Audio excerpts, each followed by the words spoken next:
Cream cheese at Milo. Tara, gawa tayo ng napakasarap na dessert na mapapakamot ka na lang talaga sa sobrang mahal nito sa coffee shop. At syempre, bago tayo magpatuloy sa mga hindi pa nakaka-follow, please do follow, comment, and like this video. At ito nga mga ingredients na kakailanganin natin: cream cheese, Milo, itlog, all-purpose cream. Dalawang cream cheese, 250 ml all-purpose cream, lahat na nasa room temperature lang. Half cup white sugar,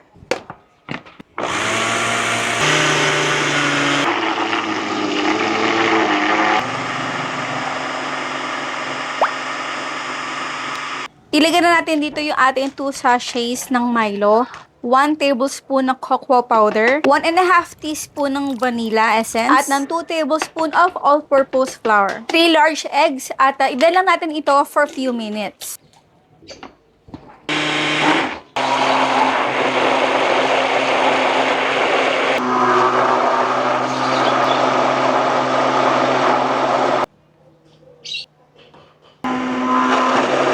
Itong ating recipe ay kasyang-kasya na sa 6 inches in diameter na pan. At para iwas leakage ito kasi removable bottom yung aking ginamit na circle pan or round pan, gumamit ako dito ng 2 pirasong parchment paper. Sa pag-bake nito ay gagamit ako ng air fryer. So itong aking Ninja Crispy air fryer ay walang indicator dito ng temperature. Hindi ko na ito na preheat. Sinet ko lang yung ating timer ng 30 minutes. Ito ay dapat under ng roast. Ayan, di ba? Napakaganda ng pagkakagawa. Ito, ayan, nasa room temperature lang muna ito for at least 1 hour. At nilagay ko to sa ref. Mas maganda syempre kung overnight para maset talaga yung ating cake. Kaya guys, ano yung paborito nyong dessert na medyo namamahalan kayo pagdating sa labas o sa mga restaurant na pwede naman natin gawin sa bahay? Pakicomment naman sa comment box section.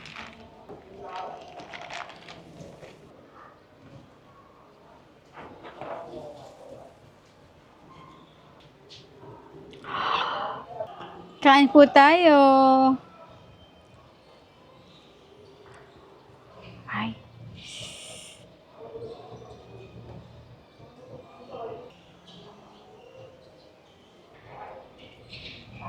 Kain tayo. Harap. Harap. Harap ha?